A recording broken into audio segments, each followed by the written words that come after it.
हम आपको बताने वाले हैं कक्षा 9 अध्याय 1 संख्या पद्धति का प्रश्नावली 1.2। इसमें कुछ सत्य और असत्य वाले कथन दिए हुए हैं, जिसके कारण हमने टाइम बचाने के लिए क्या किया, इसमें लिख दिया और इसको हम उत्तर आपके सामने लिखने वाले हैं। इसमें क्या रहा है कि नीचे दिए गए कथन सत्य है या असत्य कारण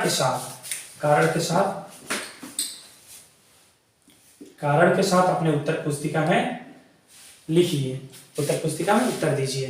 तो देखिए कि अगर सत्य असत्य बस करना रहता तो हम बोल देते सत्य है या असत्य है, सत्य असत्य कुछ भी बोल सकते थे। लेकिन हमें क्या करना है, हम इसमें दिखाना है कि कारण के साथ आखिर क्यों होता है, ये आपको भी समझना है और एग्जामिनर को भी समझाना है कि कहां से होता है, आखिर क्यों होता है।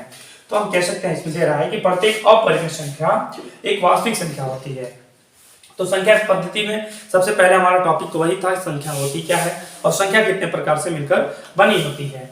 ये तो हम कह सकते हैं कि जो अपरिमेय संख्या होता है, ये कह रहा है कि एक प्रत्येक अपरिमेय संख्या क्या होता है, एक वास्तविक संख्या होता है। तो हम जानते हैं कि जो वास्तविक संख्या होता है वो सभी प्रकार के संख्याओं का क्या होता है, संग्रह होता है, जिसमें क्या क्या होता है, परिमेय, अपरिमेय और एटसेट्रा सभी संख्याएं होती हैं। तो कह रहे हैं कि जैसे कि सत्य है, जैसे कि बताने वाले आपको सत्य है, ब्रैकेट में लिख दिया जाए चूंकि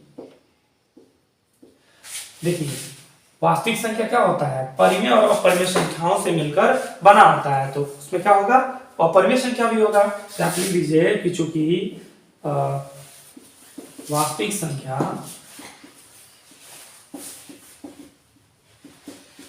परिमेय संख्या प्लस अपरिमेय संख्याओं से मिलकर बना होता है। देखिए तो वास्तविक संख्या, परिमेय संख्या क्या है, वास्तविक संख्या है, अपरिमेय संख्या क्या है, वास्तविक संख्या है। तो इसमें क्या रहता है, प्रत्येक अपरिमेय संख्या क्या है, वास्तविक संख्या है। तो जाहिर सी बात है। तो अब दूसरा सवाल हमारा देखते हैं कि कह रहा है कि संख्या रेखा पर प्रत्येक बिंदु अंडर रूट के रूप में होता है। हम जानते हैं कि संख्या रेखा पर किसी संख्या को दिखाना, जैसे ये क्या है, एक रेखा है। अगर यहाँ पे मान ले 1 2 3 4 5 -1 -2 ऐसे हो रहा है ना, तो उसके मतलब इस क्वेश्चन कहने के हिसाब ये है कि प्रत्येक संख्या पे, माने संख्या पे जो भी लिखा जाता है अंडर रूट के रूप में लिखा जाता है। क्या ये सत्य है? नहीं है, क्योंकि हम देखते हैं कि ऐसा भी हो सकता है।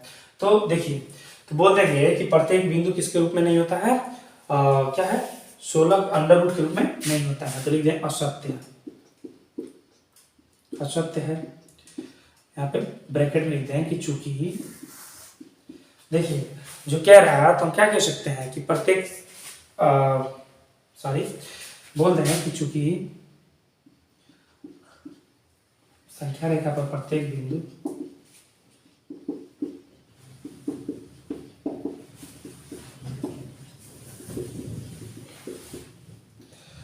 अपरिमेय नहीं होता है, ठीक है, अपरिमेय संख्या नहीं होता है।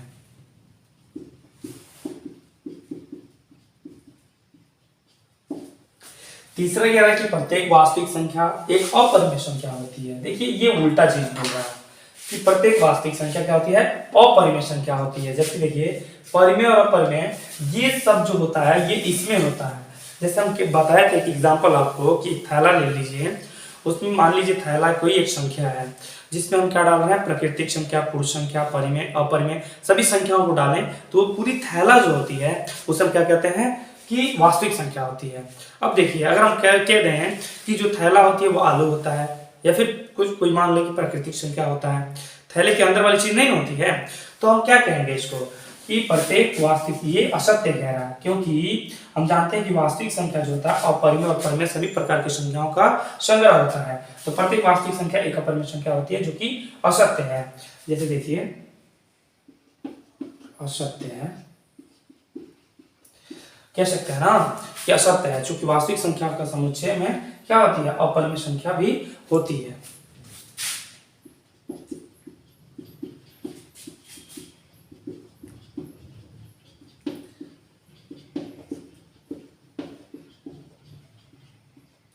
समुच्चय का मतलब आप जो हम थैले वाला एग्जाम्पल दिए हैं कि वास्तविक संख्या क्या होता है, थैला होता है और उसमें सभी प्रकार की संख्याएं होती हैं। तो वास्तविक संख्याओं के समुच्चय में अर्थात तो उस थैले में क्या होती है, अपरिमेय संख्या होती है। ठीक है, तो हम ये नहीं कह सकते कि पूरा थैला क्या है, अपरिमेय संख्या है। ठीक है, तो यही कह रहा है कि प्रत्येक वास्तविक संख्या क्या है, अपरिमेय संख्या होती है, जो कि गलत कह रहा है। तो बोल देंगे कि वास्तविक संख्याओं के समुच्चय में अपरिमेय संख्या होती है।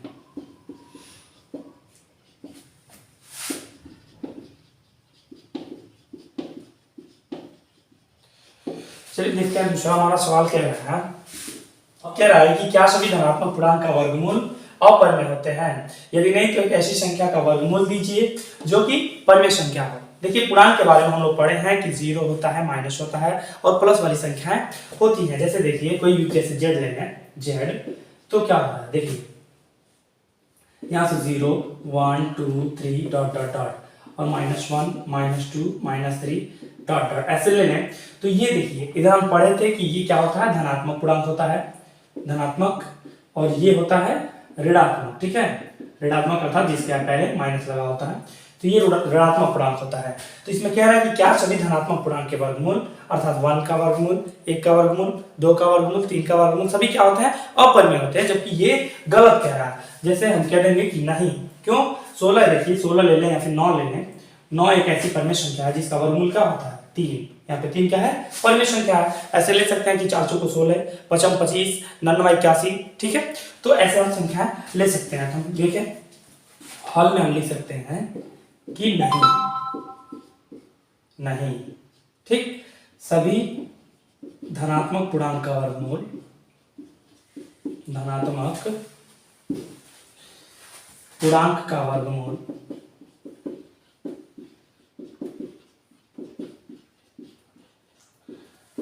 अपरिमेय संख्या नहीं होते हैं।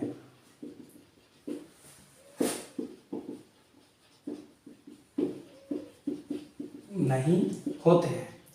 अब देखिए ये कहने के लिए तो हम कह दिए हैं कि नहीं होता है, लेकिन वो क्या कह रहा है कि यदि नहीं तो एक ऐसी संख्या लीजिए जिसका वर्गमूल लीजिए, कोई संख्या हमें लेना है और जिसका वर्गमूल लेना है जो एक परिमेय संख्या हो। तो हम एक क्या, हम दो करके आपको दिखाने वाले हैं।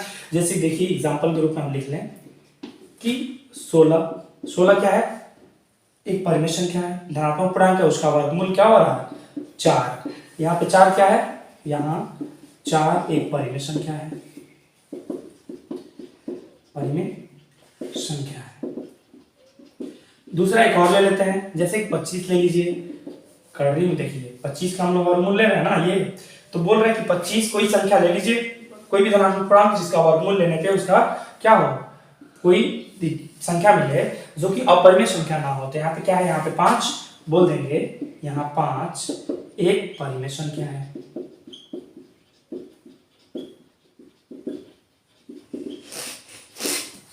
ठीक है, अब हम आपको बताने वाले क्वेश्चन नंबर 3, जो कह रहा है कि दिखाइए कि संख्या रेखा पर √5 को कैसे निरूपित किया जा सकता है। तो इसके लिए देखिए √5 को दिखाने के लिए कर्णरी जिसको बोलते हैं, कर्णरी में 5 कर्णरी शब्द आ रहा है तो इसमें कर्ण शब्द जुटा हुआ है। कर्ण का तात्पर्य ये होता है जैसे हम किसी समकोण त्रिभुज को क्या बनाए, समकोण त्रिभुज बनाए की रचना करें जिसमें क्या हो, एक कर्ण हो। अर्थात देखिए हम किस 5 को क्या लिख सकते हैं, हम √5 को लिख सकते हैं √4 + 1। 4 को क्या लिख सकते हैं, 2 का वर्ग प्लस 1 का वर्ग, अर्थात 2 दूनी 4, 1 1 कम 1। तो ये होता है पाइथागोरस थ्योरम के हिसाब से हम कह सकते हैं कि ये क्या है, समकोण त्रिभुज है जिसमें ABC, जिसमें P क्या है, समकोण है। तो इसके सामने वाली कर्ण होती है, इसके सामने वाली भुजा समकोण के सामने वाली क्या होता है, समकोण होता है, और ये हो जाएगा लंब और ये हो जाएगा आधार। ठीक है, तो देखिए वैसे ये समकोण जो होता है पाइथागोरस थ्योरम के हिसाब से समकोण त्रिभुज में पाइथागोरस प्रमेय से, पाइथागोरस प्रमेय कहता है कि बड़ी भुजा, किसी भी समकोण त्रिभुज की बड़ी भुजा जो होती है अर्थात AC, उसका वर्ग दो छोटी भुजाओं के वर्गों के योग के बराबर होता है। अर्थात हम कह सकते हैं कि AC का square equal to AB square plus BC square. ठीक है, अब हम इससे क्या कहने वाले हैं, देखिए इस हिसाब से ये क्या है, उसी रूप का है। जैसे देखिए अगर हम इसको अंडर रूप में ले लें AC को, तो ये किससे होगा, ये AB का स्क्वायर प्लस BC का स्क्वायर। अब आप सोच रहे होंगे कि यहाँ पे वर्ग था तो उधर कैसे अंडर रूट हो गया। तो हम आपको बताना चाहते हैं कि वर्ग जैसे गुणा इधर जाता है अगर लेफ्ट हैंड साइड से राइट हैंड साइड में, या फिर बराबर के उधर, तो भाग हो जाता है, भाग गुणा होता है, जोड़ घटाना, और घटाना जोड़ होता है। उसी प्रकार से ये वर्ग जो होता है उधर जाके क्या हो जाता है, वर्गमूल हो जाता है। ठीक है, तो हम कह रहे हैं कि हम इसको इस रूप में के रूप में लिख सकते हैं, लिख सकते हैं। ठीक है, फिर देखिए पुनः हम एक ऐसे समकोण त्रिभुज का निर्माण करेंगे किस पे, संख्या रेखा पे। हमें क्या दिखाना है, संख्या रेखा पे ना। तो मान लें हमें क्या करना है, संख्या रेखा पे हम ऐसे समकोण त्रिभुज का निर्माण करेंगे जिसमें आधार क्या हो, आधार क्या हो, 2 इकाई हो। ठीक है, तो मान लें पुनः हम ऐसे समकोण त्रिभुज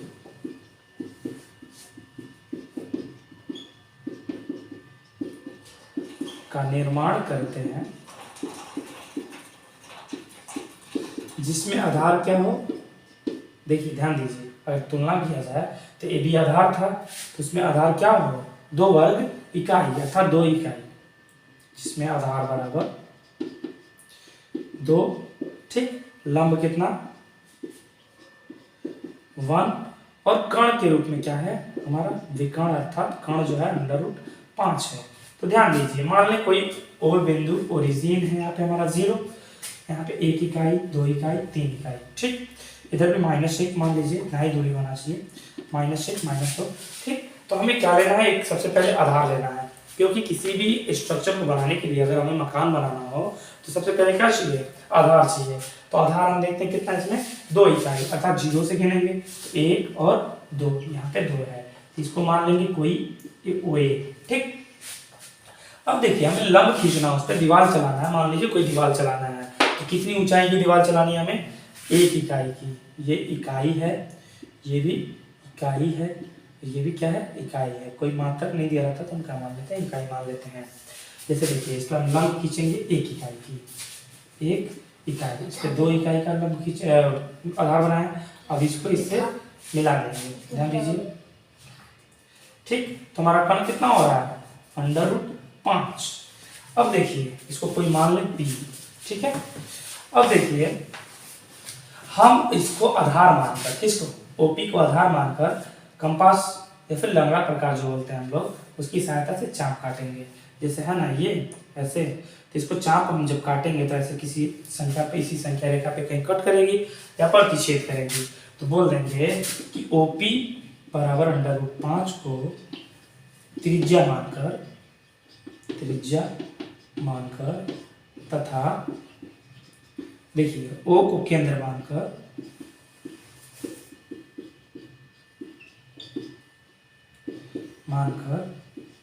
एक चाप काटते हैं जो संख्या रेखा को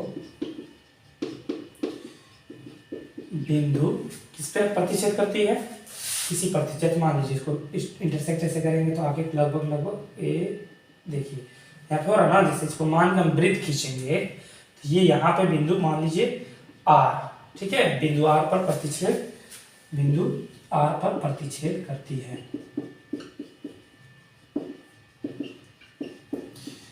प्रतिच्छेद करती है, ये रफ के लिए बताया गया है, ये पाइथागोरस थ्योरम बहुत ही इंपॉर्टेंट थ्योरम है। तो प्रतिच्छेद करती है, तो ये हमारा OP जो है वो भी क्या है, √5 है, लेकिन वो तो संख्या रेखा पे है नहीं, इसलिए हम कहेंगे ये बिंदु R ही जो है हमारा √5 है। तो बिंदु R बराबर क्या है, √5 ही, बस